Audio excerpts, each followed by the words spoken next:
నమస్కారం. మా నాయకుడు జగన్మోహన్ రెడ్డి గారు ఆదేశాల ప్రకారం చంద్రబాబు ప్రభుత్వం నిర్ణయాన్ని వ్యతిరేకిస్తూ మా వైఎస్ఆర్సీపీ ప్రజా ఉద్యమం మెడికల్ కాలేజీల ప్రైవేటీకరణ అడ్డుకుంటూ 17 మెడికల్ కాలేజీలు 10 కాలేజీలు తెలుగుదేశము ప్రభుత్వం ప్రైవేటుకి ఇవ్వడం అనేది మేము దానికి అగేన్స్ట్ గా ఏదైతే జగన్మోహన్ రెడ్డి గారి ఉద్దేశం పేద ప్రజలకు ఉచిత వైద్యము, అదే విధంగా పేద పిల్లలకు కూడా ఎంబీఎస్ చదవడానికి కూడా ఎవరైతే మంచి మెరిట్ స్టూడెంట్స్ ఉంటారో వాళ్ళందరికీ ఒక రూపాయి కూడా డొనేషన్ కట్టకుండా వైద్య విద్యము అభ్యసించడానికి అవకాశం ఉండే విధంగా జగన్మోహన్ రెడ్డి గారు 17 మెడికల్ కాలేజీలకి శాంక్షన్ చేయడం జరిగింది. 5 మెడికల్ కాలేజీలు పూర్తి చేసి రన్నింగ్ లో ఉండటం, 2 కూడా ఎలక్షన్ లో కోడ్ వల్ల ఓపెన్ చేయలేకపోవడం.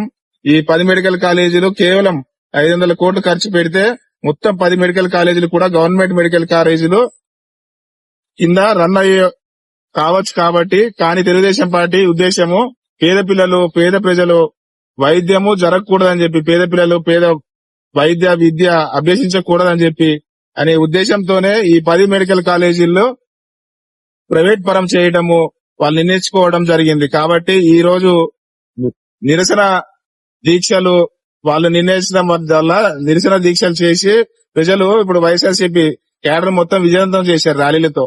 చంద్రబాబు నాయుడు గారు ఇప్పటికీ 2 లక్షల కోట్ల పైగా అప్పు చేశారు.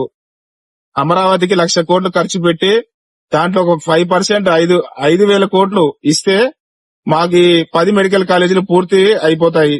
అప్పుల్లో అప్పు, ఇది కూడా అప్పు కూడా ఈ 500 కోట్లు ఇచ్చేసి మెడికల్ కాలేజీలు పూర్తి చేసి మా పేద ప్రజలకు పేద విద్యార్థులకు కూడా విద్య అభ్యసించడానికి అవకాశం ఉంటుంది. ఇది జగన్ గారు పెట్టారని చెప్పి మీరు పేద విద్యార్థులకు పేద వైద్యం అందకూడదని చెప్పేసి మీరు ఆలోచించడం కరెక్ట్ గా చంద్రబాబు నాయుడు గారు. ఇటు మీ పి కోటేశ్వరరావు, కందుకూరు నియోజకవర్గం.